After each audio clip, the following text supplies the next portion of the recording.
झारखंड में 14 में से 12 सांसद आपके गठबंधन से आते हैं, तो सर कहीं ना कहीं केंद्र सरकार की भी उत्तरदायित्व तो नहीं है कि झारखंड के विकास में अग्रणी भूमिका निभाई जाए। नमस्कार दोस्तों, मैं अतीन आनंद और आप देख रहे हैं हमारा चैनल राइजिंग झारखंड। आज हमारे सामने गिरिडीह के पूर्व सांसद और भाजपा के गद्दावर नेता, वरिष्ठ नेता रविंदर कुमार पांडे जी हैं। इनसे कुछ सवाल जो जनता के हैं मैं इनसे करना चाहता हूं। सर, झारखंड में सत्ता पक्ष और विपक्ष दोनों की राजनीति चल रही है, लेकिन आम जो जनता है सर वो पिस रही है। कह सकते हैं कि विकास की रफ्तार काफ़ी पीछे देखी जा रही है। किसी भी राज्य के विकास के लिए वातावरण की आवश्यकता होती है। इस राज्य में जो चल रहा है वर्तमान परिवेश में, कोई प्लानिंग गवर्नमेंट का नहीं है। प्लानिंग ये होना चाहिए, हम लोग टीवी में देखते हैं, अखबारों में देखते हैं कि जिस क्षेत्र से मुख्यमंत्री जी स्वयं आते हैं वहाँ देखते हैं हम लोग कि पानी लोग ढो के गड्ढा से ले जा रहे हैं, ढाड़ी से ले जा रहे हैं। इसका मतलब ये है कि मॉनिटरिंग सही नहीं है। हम लोग हैं यहाँ विपक्ष में। विपक्ष का काम यह है कि मुद्दा को बतलाना और उस मुद्दा के समाधान के लिए, ठीक है गवर्नमेंट अभी जेएमएम की है, लेकिन मुख्यमंत्री पूरे राज्य का होता है। जेएमएम का मुख्यमंत्री नहीं कहा जाएगा, झारखंड सरकार के मुख्यमंत्री।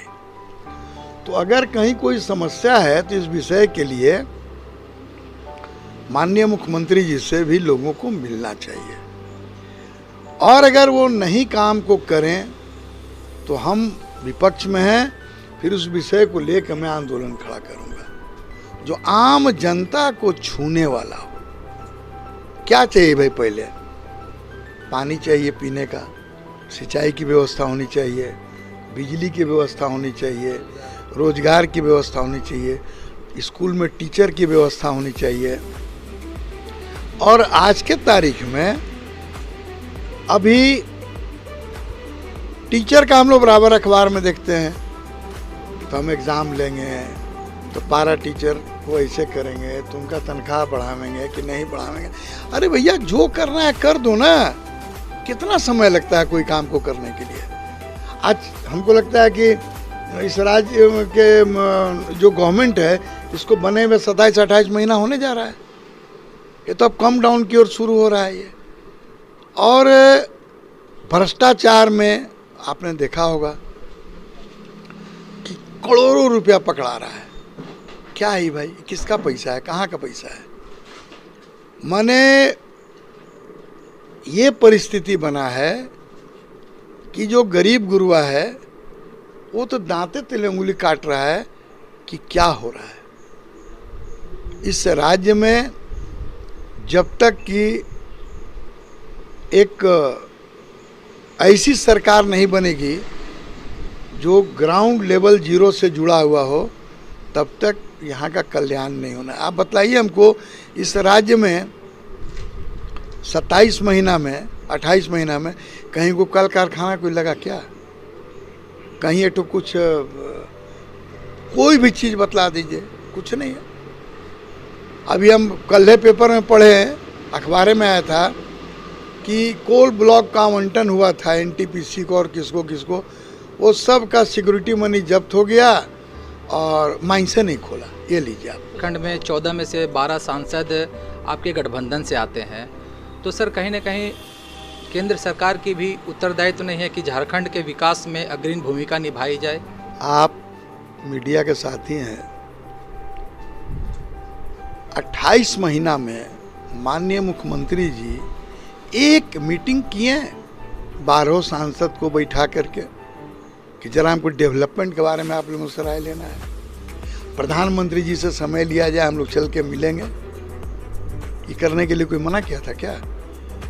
कभी आप अखबार में सुने, पढ़े कि मुख्यमंत्री जी गए होंगे प्रधानमंत्री जी से मिलने के लिए कि हमारे राज्य में ये प्रॉब्लम है, ये चीज़ है, बिजली का कटौती हो रहा है, अब पेमेंट आप नहीं दीजिएगा बिजली विभाग को, पावर प्लांट को, कैसे आपको बिजली देगा? तो ये सारा चीज जो है ये ईगो प्रॉब्लम में ये राज्य फंसा हुआ है। सर, झारखंड में जो सत्ता पक्ष में है वो लोग अक्सर भाजपा पर आरोप लगा रहे हैं कि झारखंड सरकार को गिराने की साजिश हमेशा से चली आ रही है। इस आरोप के बाबत आप क्या कहना चाहते हैं? देखिए, ऐसा है कि आपके जो विधायक हैं, आपके जो लोग हैं, वो कोई 6 महीना के बच्चा नहीं ना है ना कि उनको कोई गोदी में लेके और चल जाएगा शिमला कुल्लू मनाली।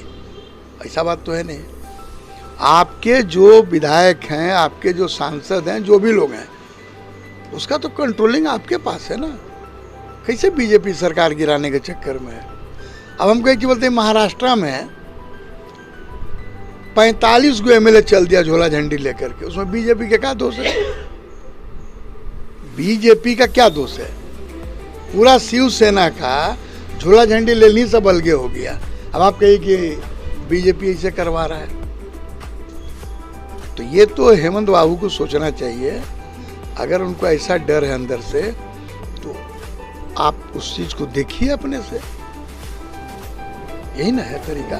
सर, अग्निपथ योजना को लेकर भी कहीं न कहीं एक प्रश्न चिन्ह लगा हुआ है कि अगर सेना को लेकर इस तरह का प्रयोग किया जाता है तो कितना उचित होगा। सर, आप देख पा रहे हैं कि तमाम राज्यों में बवाल हो रहे हैं, तमाम राज्यों में विरोध प्रदर्शन हो रहे हैं।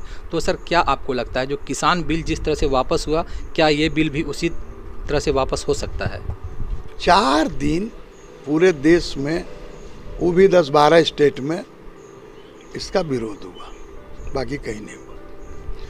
और 4 दिन बाद कहीं आपको विरोध नजर आ रहा है क्या? कहीं कुछ नहीं, कुछ नहीं है, कहीं कुछ नहीं है, जीरो। अब आइए कि ये जो अग्निवीर जो बनेंगे, अग्निपथ में जिनका ज्वाइनिंग होगा, देखिए ये इतनी बढ़िया योजना है कि 4 साल का ये स्कीम है। 4 साल बाद जब वो व्यक्ति उसमें से निकलेगा तो 25% को पुनः परमानेंट किया जाएगा, ठीक है। और बाकी जो लोग हैं 75%, उनको भी कहीं न कहीं कोई भी पीएसयू में उनकी ज्वाइनिंग होगी। 10% उसमें आरक्षण कर दिया गया है। और आप देखते होंगे बाजार में भी, यहीं पर देखने का चीज है, एसआईएस और प्राइवेट जो सिक्योरिटी वाले जो घूम रहे हैं गाड़ी लेके, और प्राइवेट सिक्योरिटी गार्ड जो रखते हैं, उनका बाजार अब खत्म हो जाएगा। अब डायरेक्ट उसमें से 75% जो लड़के जो निकलेंगे वो तो फुल ट्रेंड होंगे ना, गोली बम बारूद सब चलाने वाले होंगे। तो अब उसके जगह पर उन लोगों को एडजस्टमेंट होगा।